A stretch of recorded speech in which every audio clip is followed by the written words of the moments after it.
नरं चैव नरोत्तमं देवीं सरस्वतीं व्यासं ततो जयमुदीरयेत्।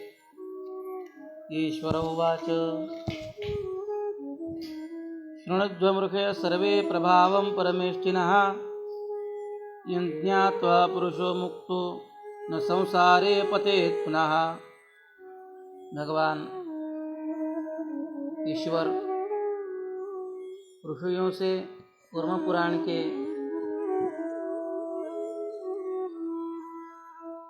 7वें अध्याय में जो ज्ञान बता रहे हैं, उस ज्ञान की चर्चा हम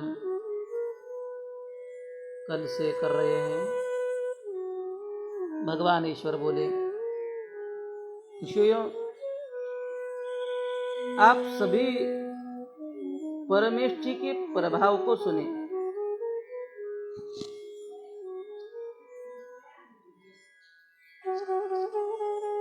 जिसे जानकर पुरुष मुक्त हो जाता है, फिर संसार में नहीं गिरता।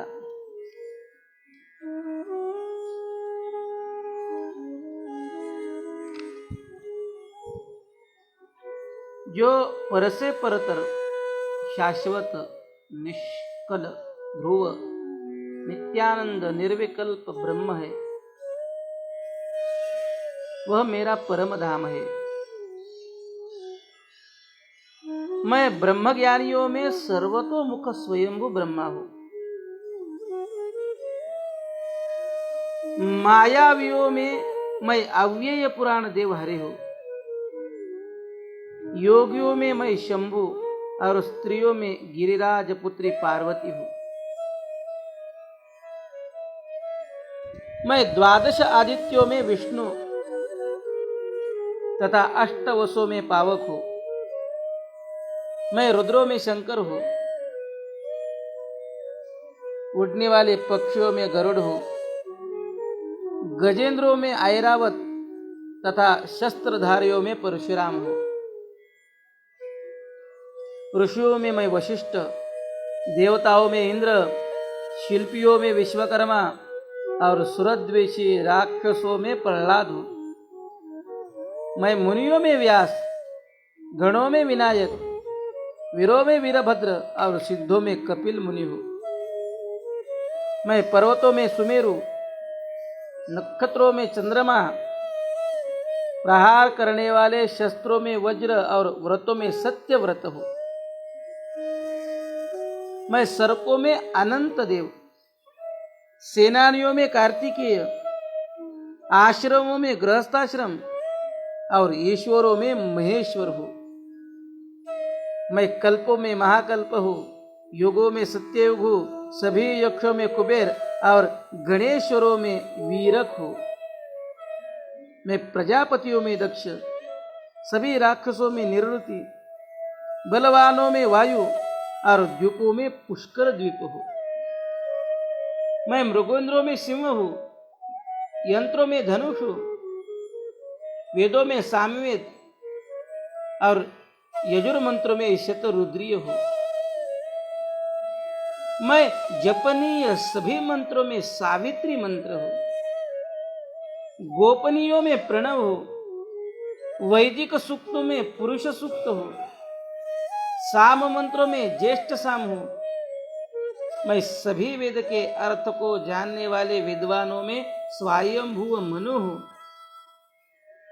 देशों में ब्रह्मावर्त हूं और क्षेत्रों में अविमुक्त वाराणसी क्षेत्र मय हूं। मैं विद्याओं में आत्मविद्या हूं, ज्ञानों में परम ईश्वरीय ज्ञान हूं, पंचभूतों में आकाश हूं और सत्वों में मृत्यु हूं। यहां मृत्यु से यमराज या धर्मराज को समझना चाहिए, जो प्राणी मात्र की अंतिम गति के कारण एवं निर्णायक है। मैं बंधनकारक पाशों में माया हूं, संहार करने वालों में काल हो, गतियों में मुक्ति और उत्कृष्टों में परमेश्वर हो। इस संसार में अन्य जो कुछ भी अधिक तेज और बल से संपन्न सत्व पदार्थ है, उन सबको मेरे ही तेज से संपन्न जानना चाहिए। संसार में रहने वाले सभी जीवों को पशु कहा गया है और मैं देव उनका पति स्वामी हूँ, इसलिए विद्वानों द्वारा पशुपति कहा जाता है। मैं माया रूपी पाश के द्वारा अपनी लीला से इन पशु जीवों को बंधन में डालता हूँ। जो वेदज्ञ लोग होते हैं वो मुझे ही पशुओं को मुक्त करने वाले मोचक कहते हैं। माया के पास से आबद्ध जीवों को मुक्त करने वाला मुझ भूतों के अधिपति अव्यय परमात्मा को छोड़कर अन्य कोई नहीं है। प्रकृति, महत, अहंकार आदि 24 तत्व, माया, कर्म तथा गुण, ये पशुपति की पाश और पशुओं जीवों को बंधन में डालने वाले क्लेश है। मन, बुद्धि, अहंकार, पृथ्वी, जल, तेज, वायु और आकाश, ये 8 प्रकृति है और दूसरे सभी पदार्थ विकार माने विकृति है। कान, त्वचा, नेत्र, जीभ तथा 5वीं नासिका, गुदा, जननेन्द्रिय, हाथ, पैर तथा 10वीं इंद्रिय वाणी और शब्द, स्पर्श, रूप, रस तथा गंध, ये 23 तत्व प्राकृत अर्थात प्रकृति से उत्पन्न होने वाले हैं। 24वां तत्व अव्यक्त माने प्रधान है। वह गुणों से लक्षित होने वाला आदि मध्यता अंत से रहित और जगत का परम कारण है। सत्व, रज और तम, ये 3 गुण कहे गए हैं। इन तीनों गुणों की साम्य अवस्था को अव्यक्त प्रकृति जानना चाहिए। सत्व गुण को ज्ञान स्वरूप,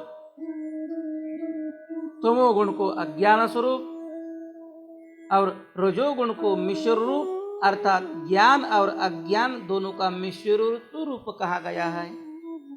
बुद्धि की विषमता से गुणों का भी वैषम्य होता है, ऐसा विद्वान लोग कहते हैं। बंधन वाले 2 पाशों को धर्म और अधर्म कहा गया है। मुझे अर्पित किए गए कर्म बंधन से मुक्ति के लिए होते हैं। आत्मा का बंधन करने वाले अविद्या, अस्मिता, राग, द्वेष तथा अभिनिवेश, इन क्लेश नाम वाले 5 अचल माने दीर्घकाल तक स्थायी रहने वाले तत्वों को पाश कहा गया है। माया को इन 5 पाशों का कारण कहा जाता है। अव्यक्त मूल प्रकृति रूप शक्ति मुझ में प्रतिष्ठित रहती है। यह मूल प्रकृति, प्रधान पुरुष, महत, अहंकार आदि विकार युक्त तत्व, ये सब देवादेव सनातन के ही रूप है। यही सनातन पुरुष बंधन है, यही बंधन में डालने वाले है, यही पाश है और यही पशु है। यही सब कुछ जानता है परंतु इसे जानने वाला कोई नहीं है। इसे ही आदि पुराण पुरुष कहा जाता है।